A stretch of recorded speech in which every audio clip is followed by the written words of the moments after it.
Comment choisir son objectif et être sûr que c'est le bon? Bonjour à toutes et à tous. Dans cette vidéo, j'aimerais revenir sur cette thématique si propre au début d'année, celle du choix de notre objectif principal de l'année. Et j'aimerais dans cette vidéo répondre à la question qui m'a été posée par une membre d'Expérience, à savoir comment choisir son objectif et ne pas se tromper.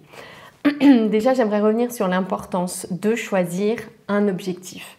Je sais que ce n'est pas forcément une habitude qu'on a. On a plutôt tendance, par perfectionnisme, par envie de bien faire, par aussi l'exemple que nous montrent les autres, tendance à choisir en fait beaucoup d'objectifs, beaucoup de bonnes résolutions. Ça a été mon cas pendant longtemps. Et donc tout d'abord ici, un message que je trouve important, c'est de se dire que choisir un objectif pour commencer l'année, ça ne veut pas dire qu'on ne va pas du tout s'occuper des autres, ça veut juste dire qu'on les met de côté le temps de se concentrer sur un objectif.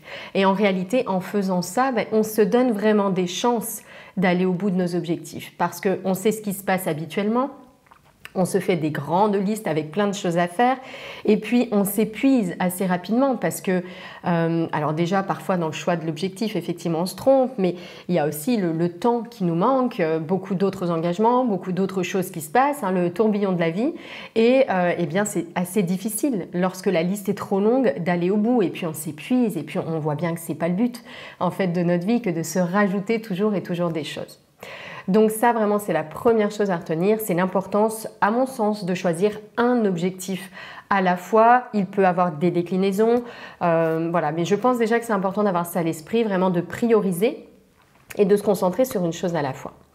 Pour choisir le bon objectif de l'année, moi j'ai retenu 5 clés, je dirais 5 axes importants à garder à l'esprit. Vous pouvez utiliser l'un de ces axes, plusieurs de ces axes, à vous de voir.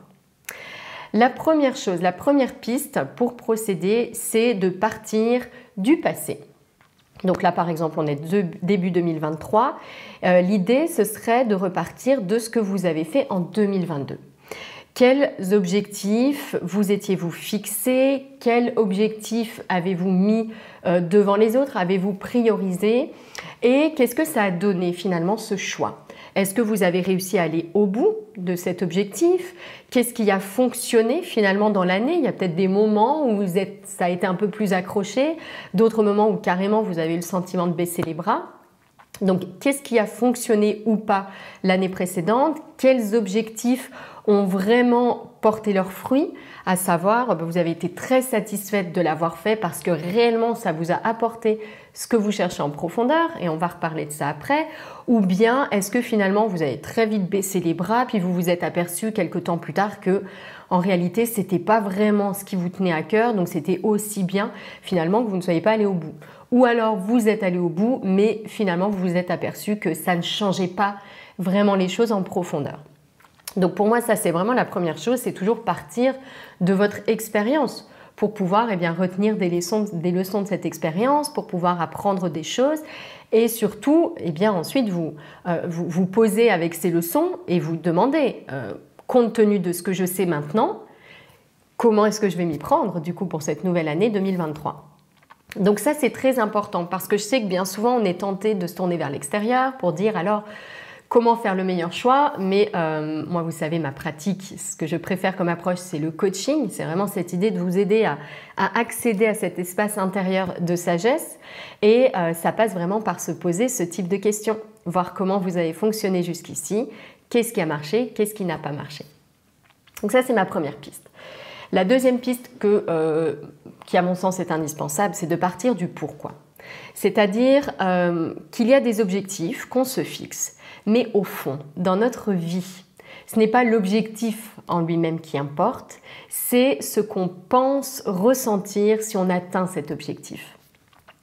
Derrière cet objectif, qui souvent se décline sous une forme très concrète, il y a en fait des choses qu'on a envie de ressentir, des choses qu'on a envie de vibrer en nous. Et donc, pour moi, ça c'est vraiment un axe essentiel en fait de réflexion, c'est qu'est-ce qui vous fait profondément vibrer. Alors parfois on parle de valeurs, moi je me suis aperçue qu'en fait nos valeurs ce sont les qualités de notre nature profonde qu'on a envie de retrouver et elles sont identiques en fait pour tout le monde. Notre nature est la même en profondeur, même s'il y a des distinctions de concepts, de présentation, d'expériences, d'histoire de vie. Au fond, c'est toujours la même chose. Donc ici, cette piste, c'est de partir de ce pourquoi. Qu'est-ce que j'ai envie de ressentir? Qu'est-ce que j'ai envie, au fond, d'atteindre, mais en termes, encore une fois, de qualité d'être en atteignant cet objectif-là. Et donc là, ce que vous pouvez faire, c'est vous reposer avec l'année précédente, l'année passée, en l'occurrence 2022, et voir quels ont été les moments vibrants de cette année pour vous.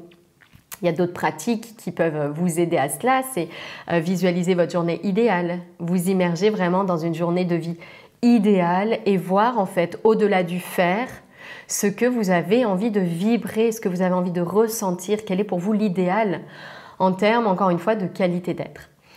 Ce grand idéal pour nous tous, c'est encore une fois retrouver notre nature. Donc, qu'est-ce que je veux ressentir au fond? Ça, c'est vraiment la deuxième piste, la deuxième grande question à se poser. La troisième piste que je trouve très importante parce qu'au-delà des choix que nous faisons au quotidien, encore une fois, il y a ce que nous avons envie de cultiver comme grande qualité d'être, ce qu'on a envie de vibrer comme grande valeur. Et donc, vous amenez ici à faire la liste de ce qui fait que pour vous, un choix va être bon ou pas. Parce que derrière cette question, comment être sûr que mon choix sera le bon, tout dépend ce qu'est un bon choix pour vous, en réalité. Peut-être que moi, mes critères du bon choix, ça ne va pas être la même chose que vous. Et ici, pour moi, il y a un message fort qui est, encore une fois, de relativiser les choix que l'on fait dans les situations, dans les orientations de notre vie, les directions que l'on prend, pour plutôt aller prioriser, en fait, encore une fois, ces grandes qualités d'être. Et au-delà même de ça, on peut grandir à soi-même en chaque occasion et chaque situation. Donc, revenir vraiment sur ce qui fait que pour vous, un choix est le bon ou pas. Moi, en ce qui me concerne, alors j'ai fait un épisode de podcast sur cette notion de choix. Choix de peur, choix du cœur. Et pour moi, un bon choix, comme je le disais, j'arrive à cette conclusion dans le podcast, c'est un choix qui me laisse suffisamment d'espace pour favoriser mon cheminement intérieur, personnel et spirituel. Pour moi, c'est ça le grand objectif, c'est ça la grande mission. Au-delà des, on va dire, des objectifs secondaires ou intermédiaires, c'est vraiment cela. Et donc pour moi, ce qui fait le critère d'un bon choix, c'est ça. Est-ce qu'il me laisse l'espace pour cheminer plus efficacement, pour grandir davantage à moi-même? Alors certes, toutes les pierres, toutes les épreuves, toutes les difficultés peuvent être transmutées en fleurs, en soutien sur notre chemin, mais je vois bien à quel point il y a des conditions propices. Donc pour moi, c'est avoir du temps, c'est avoir de l'espace, donc être entouré d'un environnement propice, avoir des personnes soutenantes autour de moi, etc. C'est ce qui va faire pour moi qu'un choix est le bon ou pas. Et dans tous mes choix aujourd'hui professionnels, par exemple, je reviens toujours à cette idée-là. Est-ce que si je fais ce choix-là, je facilite en fait mon cheminement ou non? Et pour moi, un bon choix, un bon objectif, c'est celui qui va dans le sens de cette grande mission d'éveil à moi-même. Donc voilà, ça c'est vraiment ma troisième invitation. Faites la liste de ce qu'est pour vous un bon choix. Moi, je vous ai partagé mes éléments, mes critères, mais pour vous, qu'est-ce qui fait qu'un objectif sera le bon ou pas? Quatrième chose que je voulais vraiment vous partager pour être sûr de faire le bon choix ou pour choisir le bon objectif, c'est l'idée de suivre ensuite votre objectif. On peut se tromper. Au début de l'année, on peut se fixer un objectif en croyant que c'est le bon et puis finalement, si vous avez des rendez-vous réguliers pour évaluer, donc vous tournez vraiment vers vous, tournez votre regard intérieur vers vous, voir comment vous vous sentez à chaque étape de l'atteinte de cet objectif. Est-ce que cet objectif vous apporte les valeurs que vous recherchez? Est-ce qu'il vient mettre en lumière, mettre en musique ces valeurs? Est-ce qu'il est nourrissant pour vous, ce pas à pas vers votre objectif? Donc évaluez vos avancées, tournez-vous vers vous, écoutez vos ressentis au fur et à mesure de votre cheminement et bien observez ce que vous voyez. Est-ce qu'atteindre cet objectif, ça me fait me sentir profondément mieux? Est-ce que je vibre davantage ce que j'ai envie de vibrer? Est-ce que je ressens davantage ce que j'ai envie de ressentir? D'où l'importance auparavant de se poser la question du pourquoi. Donc reconnectez-vous à ce pourquoi-là. Et voyez en fait si vous vibrez plus, si vous vibrez moins et comment vous vous sentez par rapport à cet objectif. Puis adaptez. adapter. Vous pouvez même changer d'objectif si vous vous apercevez qu'en réalité, ça ne vous apporte pas un mieux-être. Et dans ce cas-là, reconnectez-vous encore une fois, revenez plus profondément à vos ressentis, à ce grand pourquoi vous faites les choses. La 5e piste que je voulais vraiment partager dans cette vidéo, c'est l'idée aussi de pas de pression, l'idée de bienveillance avec soi-même. Encore une fois, relativisons l'impact de nos choix. On peut grandir à soi-même et c'est notre grande mission, ouvrir notre conscience à qui nous sommes, révéler notre nature, faire vraiment briller cette nature, lui laisser de la place en venant transformer en fait les difficultés, les épreuves et les souffrances. Donc vraiment, pas trop se mettre de pression. Nos choix, ils peuvent de toute façon et ils vont nous aider. Si on a l'intention de grandir à nous-mêmes, ils nous aideront, quels que soient nos choix. En tournant notre regard vers nous, en observant ce qui est là, en nous reconnectant à notre nature à chaque instant, quelle que soit la situation, quel que soit le choix que l'on a fait. Encore une fois, quel que soit l'objectif que l'on suit. Donc pour moi, vraiment, le grand enjeu, c'est plutôt tourner son regard vers soi, révéler sa nature, accueillir les peurs. Et ensuite incarner tout cela dans la matière. Mais ce n'est pas le choix que l'on fait en lui-même qui fait que nous serons ceci ou cela, que nous serons alignés ou non. Voyez, l'importance en fait de ces choix doit vraiment être relativisée dans notre parcours. Donc pas de pression, beaucoup de bienveillance ici, l'idée qu'on peut grandir en réalité de tous les choix et de tous les objectifs. Voilà ce que je souhaitais vous partager. Si cette notion d'écoute de soi vous parle, si ça résonne en vous et que vous ne l'avez pas déjà suivi, je vous invite à retrouver ma conférence 8 étapes clés pour créer, vivre la vie qui vous ressemble. Je vais vous mettre un petit lien en dessous de cette vidéo. Merci beaucoup à vous pour tous vos commentaires. Alors sachez que j'ai de plus en plus de commentaires à mes vidéos.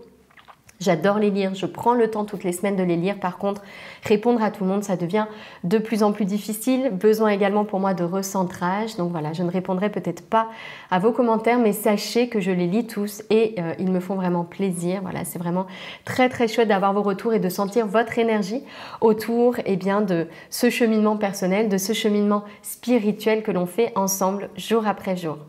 Très bonne journée à vous.